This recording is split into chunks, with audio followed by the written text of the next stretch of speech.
মাখানোতেই কিন্তু অর্ধেক রান্না হয়ে যাবে, এমনভাবে মাখাবেন।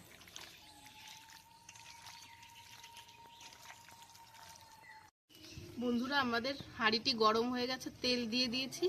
এবার আমরা ফোড়নে দুটো শুকনো লঙ্কা আর কিছুটা জিরে দিয়ে দেবো।